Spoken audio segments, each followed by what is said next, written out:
We're going to start with lessons on claims because I know that's what most of you came here for, but please stay tuned because the later parts of this, we're going to get into some advice that'll really change the way you look at things. So let's start with number 1. Preparation isn't optional. What do you mean by that? Well, you know, that old saying, right? Failure to prepare is preparing to fail. It's even truer as a veteran, and not just in the VA claim process, but in general, with your GI Bill, with your life planning, with your jobs, with the relationships, anything you want to do, right? You aren't going to be able to freeball your way through this one, Chief. And I hate to break it to you, but you need to understand the schedule ratings, the makeup of the market, meaning what does Vetclaims.ai do? What do VSOs do? What do these other partners and industry competitors do? And how do they operate differently, right? Some things suit different veterans better. In general, you need to understand that though, and you can check out this video here to learn more about that. You also need to understand how the VA operates, right? Because otherwise you can create a protracted process with yourself that'll take 5 to 7 years. That's what the average is for most veterans, right? You can't avoid that here at Vetclaims.ai. Preparation is not optional. Second, self-advocacy is a muscle, right? You have to advocate for yourself. No one's going to do it for you. You're an adult. You're not in the military anymore. Even in the military, you were lucky if you had leaders who advocated for you. In the civilian world, that doesn't really exist at all, right? You have to advocate for yourself, whether it's calling the 1-800 number and reporting a shitty C&P exam, you know, sticking up for yourself in a job interview, standing out in college applications, whatever it is that you need to do, right? Getting what you need to do done, getting yourself unblocked. You have to advocate for yourself. No one else will do it. And it is a muscle, so practice doing it, even at the smaller things in life. Yes, choose your battles wisely, but advocate for yourself always. Number 3, it doesn't work how the VA says it does. What do I mean by that? Well, pretty plain and simple. By the VA's own writing and directions, you should be able to claim right knee injury, and the VA will assign a competent doctor who will go through and assess all the things that are wrong with your right knee. Examples could be, you know, right knee strain, right knee instability, right knee crepitus, right? Painful motion, limited motion. You could have about 4 to 5 claims on an individual knee, right? So you could have 4 to 5 claims on each knee. It would be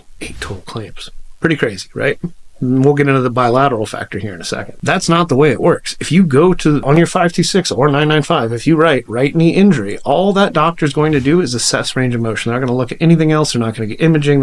It does not work like that. How does it work? It works in specificity, and that's why Vetclaims.ai exists, and that's why we're the fastest growing claim service firm in America. And no, that's not just to promote us. That's genuinely one of the biggest things we've seen catch people off guard. It doesn't work like the VA says it should. Number 4, when it comes to claims, is that the bilateral factor is rarely applied properly. Man, that's a tongue twister right there. So when it is applied properly, it can push a veteran to 100% or up to get over the line to get it, right? Now, what is the bilateral factor? Let's break it down. It means that when an injury on the left side and an injury on the right side coincide to make that injury worse, right? So let's say your right knee and your left knee are both injured. Let's say the left knee's at 20% and the right knee's at 10%. The combined value of these two claims would be 28%, right? 10 plus 20 minus the, you get the thing, right? So the bilateral factor adds 10% of the 28, which is 2.8%. So that new subtotal is 30.8%. The bilateral factor is often something overlooked when the VA turns in the claims, and when the veteran receives them, they don't need to look for it. They don't know to look for it. Lessons on time, right?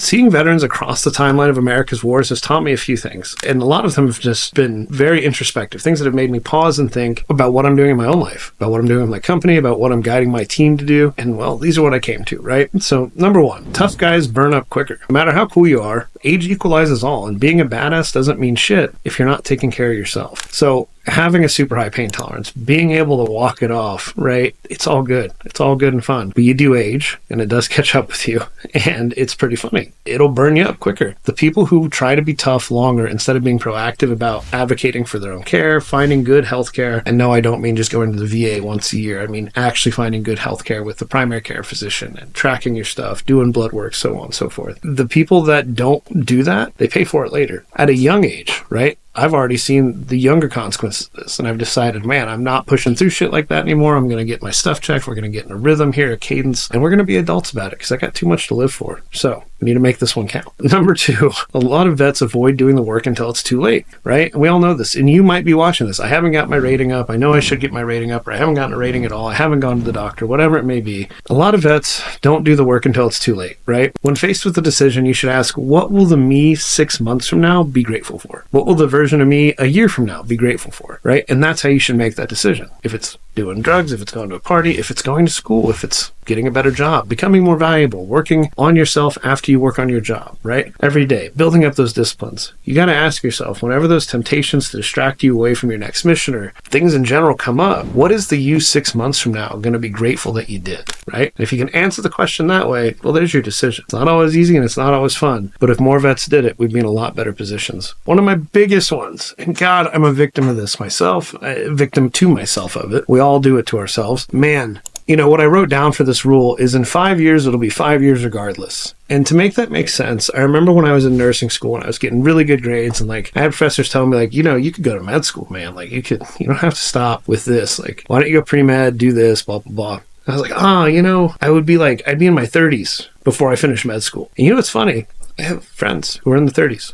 Finishing med school. And do you think that me and them are having some sort of dick measuring competition? No. Do you think our lives are in vastly different places? Yeah, we're doing different things. Surely. We've got different concerns, different focuses, whatever. But they're still in their 30s and I'm still in my 30s, right? that 5 years is going to pass regardless. So if you want to do something, don't let this weird psychological structure of saying, well, it'll be 5 years before I'm done with it. 5 years before I can do X. You're going to still enjoy those 5 fucking years, are you not? You're going to grind one way or the other. If you want to do X, do it. If that's being a doctor, if it's being a mechanic, if it's being a nurse, if it's who cares? Whatever it is, go do it. You only get to live this life once, and I can tell you that ultimately, if you're truly a person on a mission to live the life that you want to live, you're not going to stay someplace that you're not comfortable anyways. That 5 years is going to pass. Don't spend it somewhere where you're just hopping around looking for comfort when you know in the back of your head, man, I wonder if I could do this. I wonder if I should be doing this. Fucking go for it. Don't let your own mind psych you out. Don't let the perception of missed opportunity psych you out from pursuing your dreams.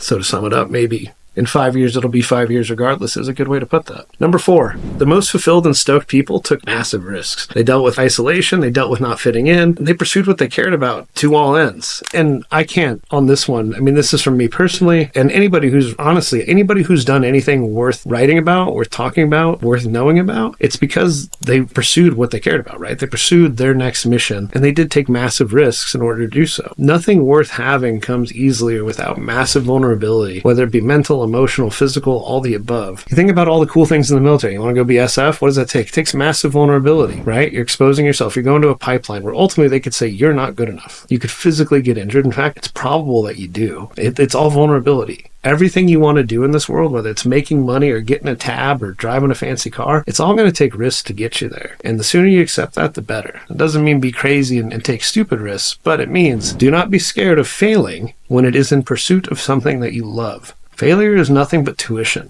right? And it's really not failure if you get back on your feet, which 99.9% chance you are. It's very unlikely that pursuing a business kills you. Depends what kind of business you get into, but more than likely it's not going to, right? I did have a blood clot building this one, but that's mainly because I was a dumbass and I worked sitting still for too long. All that goes to say, though, get after it. I've never yet heard someone say, I wish I wouldn't have taken that chance and built that thing. Win or lose. I've had a business fail. You would never in this world catch me saying, I wish I never did that. Fuck no. Dude, are you kidding me? That was my fucking PhD. That was my PhD in the streets. I got the shit kicked out of me in business. I had to learn left, right, up, down. I had to learn it all, and I learned it quick. I learned it with venture capital. I learned it going through the craziness, and maybe that's its own video, but point being, you'd never once catch me saying, I wish I wouldn't have done it. No matter how painful it was dealing with it when it didn't go my way. I learned, and it's made me who I am today, and it's empowered me. It's given me the tools to execute and operate the way that I do now. So, take the risk. Pursue what you love. Get the fuck after it. Yes, you're going to feel alone. You're going to be scared. You might get hurt, but you will be all right. 5. This one's sad, but it's the whole truth. The majority of veterans we lose at home, we lose within the first year. And those, the majority of them within the first 6 months. Check on your friends. Play a role in catching those who are getting out. Feed them into something good. Be a good example, right? And that's the whole reason I'm making this. Part of it is that I hope you go to Vetclaims.ai, you check us out, and if you need help with your VA claim, yeah, you pay us to help you get it done so we can get it done in one setting and you're done. Outside of marketing, right? Why am I making this? Because marketing videos, you can't put your heart into a marketing video. So why do I put my heart into these? Why do I care about the YouTube content we're creating, about the TikTok content we're creating? It's because, man, when I was getting out, when I was living in a double wide trailer, when my life fucking sucked, when I had no direction, no clue what to do, there's an Instagram account. It's Trades and Raids, and then there was Corporate Tron. Funny enough, I'm friends in real life with both those people now, and those accounts, if you will. And I was like, oh shit, a veteran can make it. A veteran can do it. And I'm looking at you now, and I'm telling you that, like, yeah, a Cav Scout, paratrooper, whatever idiot who fucking wasn't a good soldier, didn't know what the fuck they were doing, faced homelessness when they got out, managed to still get all their shit together, managed to still fucking figure it out, and managed to charge forward and build things, create jobs, create opportunities, and more importantly than anything monetary, live a life that I love. I fucking love my life. I love my partner, my wife, my spouse, my best friend. I love my dogs, love my house. I have built things that I love, right? I love the team that I work with. And that is the thing that I want you all to realize, that you already did the craziest, dumbest fucking part. You joined the military.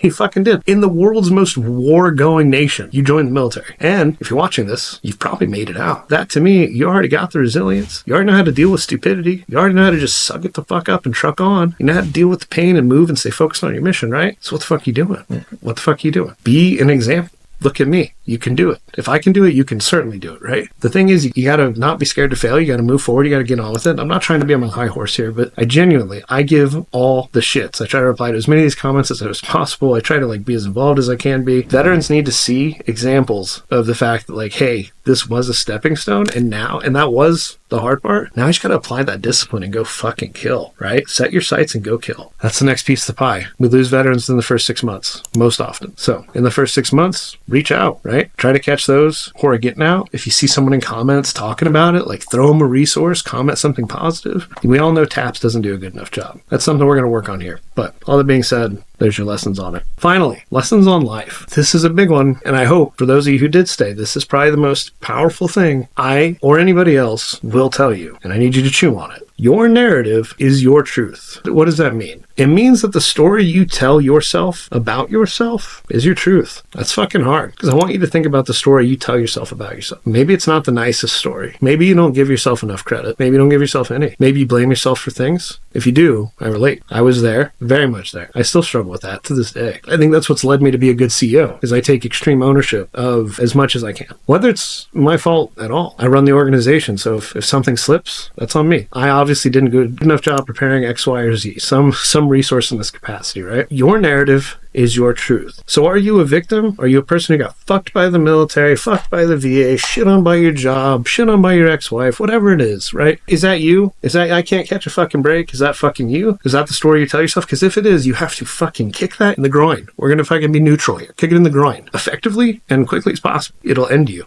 It will end you. Anything that you're trying to do, any momentum you're trying to build, anything good like that. Your narrative is your truth. So what does your narrative need to fucking be? I don't care how many times you've been knocked down. I don't care if you have just been fucking going through it for the past fucking decade. And maybe you have. Regardless, your narrative is that you've survived. Not I've been fucked. It's I've survived that decade. I survived this. There's a bigger purpose for me. I'm going somewhere. Not I've been fucked and I'm stuck and blah, blah, blah, blah, blah. No. That vernacular, that vocabulary, it's fucking gone. You're never using it again. The words you say to yourself, your narrative is your story. It's your truth. No matter what you've been through, you survived it, right? And where you're going, I'm gonna fucking get there. Speak in the definites. I'm not trying to get all with you until you start manifesting shit. I'm telling you to believe in yourself to a point of being fucking delusional, right? If you're gonna be accused of being delusional, make it for a good fucking reason. Don't be accused of being delusional for being a fucking Sally Sadness. Fucking be delusional because you fucking believe you're gonna be a billionaire by the time you're 40. That's what you get fucking delusional about, and let people think that you are. Man, you don't know how many motherfuckers on Instagram followed me, and when I dropped out of nursing and I said, I'm not gonna be a nurse anymore, I'm gonna go teach myself how to code. You know how many people called me a fucking idiot? All of them. I left a stable job that I went to school for, where I was surrounded by women doing all the things that a dude in his 20s wants. You know what? I don't feel like I can make the change. I don't feel like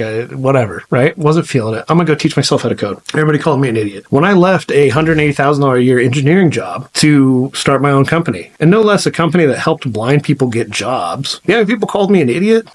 Fucking all of them. A girl I was dating at the time said, you're a fucking idiot. Why would you leave this job? You're financially unstable. And she left me, right? I mean, fucking LOL at that one, right? The point is, it will cost you and people will think you're crazy. And you know what? Fuck, man. If you want to make it and you want to go anywhere fun in this world, you gotta be a little crazy. You do. You just do. You're not going to get there being like, you know what? Mathematically, this all makes sense. No, it's not going to fucking make sense. You got to trust your gut and just go for it. So, went on a tangent there, but number one for lessons on life, that helping 2001 veterans with their VA claims has taught me. By the way, the one at the end of the 2000 is myself, is that your narrative is your truth. Now, number two, literally nothing matters more than finding your next mission. Now, if you've watched a few of my videos, you've probably seen me talk about this before. So I'll keep it kind of short here. If you want to learn more about it, you can watch our other videos or comment below, and I'll just go on another tangent for you personally, maybe, right? I'll respond with a comment. But your next mission, especially if you were fresh out of the military, this really matters, right? In that first 6 months to a year of getting out, as I mentioned earlier, finding your next mission matters more than anything fucking else. And what is your next mission? How do you find your next mission? It's so big. It's so ambiguous, Luke. I have no idea what I want to do. You don't have to know what you want to do. You have to know what you want to do next. Do you want to go to school next? Cool. Do you want to fuck off for 6 months and work fucking some random travel job? Yeah, you know what, dude, go for it, right? Don't get yourself trapped into a lifestyle where you can't go to school. Don't get yourself behind on bills where you're completely fucked on everything. Find a balance, do the thing, whatever. But find your next mission. And ultimately, what that really means is reverse engineering where you want to be 5 years from now, taking it apart, and then building your way up to it piece by piece by piece. And ultimately, that vision might shift to the left or the right, but at least you'll be heading in the right direction. I hope this has all been incredibly valuable. It feels good for me to kind of share this information, share the things that I've learned. I should do more of that. But I enjoy this. I enjoy the comments we get. I hope this helps at least some of you out there. If there's more questions, things you want me to go off on tangents about, things you want me to talk about, shout outs or fuck yous,